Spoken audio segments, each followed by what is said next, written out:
लखनऊ मलिहाबाद में जमीन पैमाइश को लेकर ताबड़तोड़ गोलियां बरसाकर ट्रिपल मर्डर कर हत्यारे ने बड़ी घटना को अंजाम दिया, जिसको लेकर माता पिता एवं पुत्र की 3 लोगों की हत्या के प्रकरण के संबंध में लखनऊ जिलाधिकारी की बाइट। घटना लखनऊ मलिहाबाद मोहम्मद नगर। मरने वालों के नाम फरहीन खान, हंजला खान और मुनीर खान की मौत है। लेकिन पैमाइश जो हुई है उसमें चूंकि थाने को सूचना नहीं थी, जिसके कारण वहां पर फोर्स नहीं था, और विवाद जो चल रहा था वो चूंकि एसडीएम कोर्ट में भी था, तो ये पुराना लंबित विवाद था। तो अभी इस पूरे प्रकरण की जानकारी की जाएगी। लेकिन इसमें जो महत्वपूर्ण बात आई है कि यहाँ जिस तरह की बात हुई है परिवार से और जिस तरह से उनका एक दूसरे से रिश्तेदारी है, जान पहचान थी इनकी, वाद विवाद जब बढ़ा तो उसके बाद असलाह का प्रयोग किया गया है। हम इसमें शीघ्र इन लोगों की गिरफ्तारी करके बहुत सख्त कार्रवाई करेंगे। क्या कोई आरोपी हिस्ट्री शीटर है? कोई आरोपी जो बता रहे लल्लन, क्या वो हिस्ट्री शीटर भी है? और अगर हिस्ट्री शीटर है तो उसका असलाह कैसे बना जाए? इन सब चीजों की जानकारी की जाएगी। अभी परिवार से जो बात हुई तो उन्होंने कहा कि उनके ऊपर मुकदमे हैं, और इसके बावजूद जो है वो वर्ष 2000 में इनका असलाह बनने की बात संज्ञान में आई है। इस प्रकरण की विस्तार से जांच करने की आवश्यकता है, क्योंकि अगर उनके विरुद्ध कोई अगर अभियोग पंजीकृत है तो किस प्रकार से इनका असलाह बना, ये भी संज्ञान में आया कि उनके पास एक पासपोर्ट है। तब ये किस तरह से हुआ, ये भी एक जांच का विषय रहेगा, क्योंकि जो एक्यूज्ड है, मेन एक्यूज्ड जो सिराज अहमद है, उनके 2 बेटे पोलैंड में रहते हैं। तो ये बताया गया कि वो वहाँ उन्होंने विजिट किया था। तो ये भी पूरे प्रकरण की जांच की जाएगी, और सारे तथ्य जब सामने आएंगे तो आपके सामने रखे जाएंगे। अगर लेखपाल लल्लन खां के अलावा सब कितने लोग इसमें शामिल रहे हैं, क्या संख्या रही इसकी?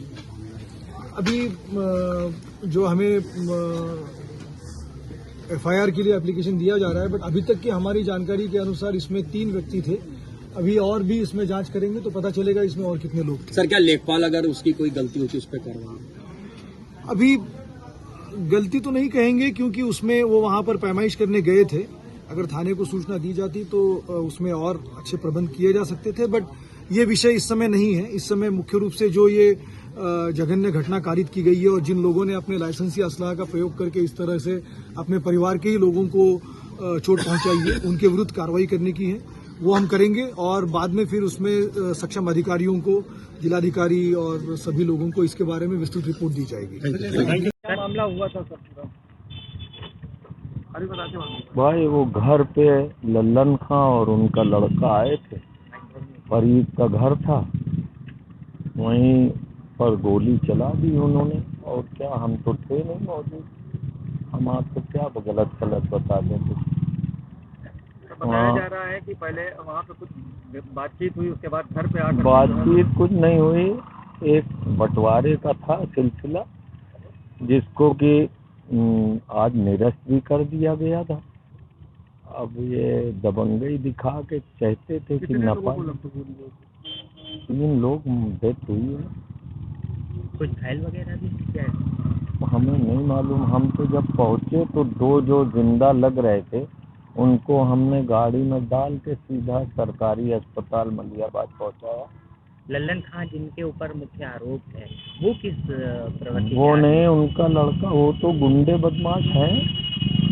गुंडे बदमाश है? वो तो सैकड़ों मुकदमे पूरा लखनऊ डिस्ट्रिक्ट जानता है। आपका क्या नाम जी? आपका क्या नाम है? मेरा नाम शिको है, अजीम। मृतक के क्या है सर?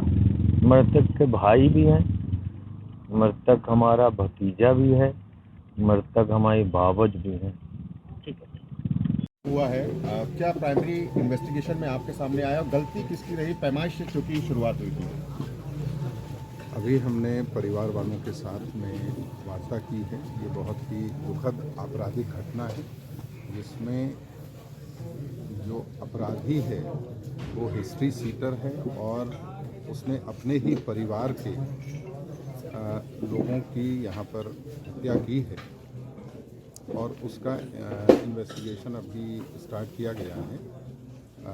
जो प्रश्न आ रहा था कि इसमें इन लोगों के बीच में क्या विवाद है, इसके संबंध में हमने अभी परिवार से पूरी बात की है।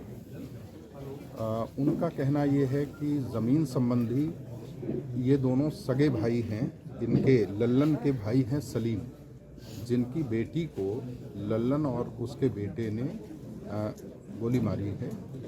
ये दोनों सगे भाई हैं और इनका आपस में कोई ज़मीन का विवाद नहीं है, ऐसा इनका कहना है। लेकिन एक संयुक्त खाता था जिस पर कि बंटवारे का मुकदमा हुआ था और बंटवारे का वाद निर्णीत हुआ था 2013 में। उसके बाद उसकी निगरानी 2018 में की गई थी, जो कि अभी कमिश्नरी में उसकी अपील चल रही है। इसी बीच में अभी जनवरी में एक पक्ष ने, इसमें बहुत सारे पक्षकार थे, 7-8 पक्षकार थे, उसमें एक पक्षकार ने उस आदेश के एग्जीक्यूशन के लिए आवेदन किया था एसडीएम के समक्ष, और एसडीएम ने तहसीलदार को, तहसीलदार ने कानून गो को निर्देशित किया।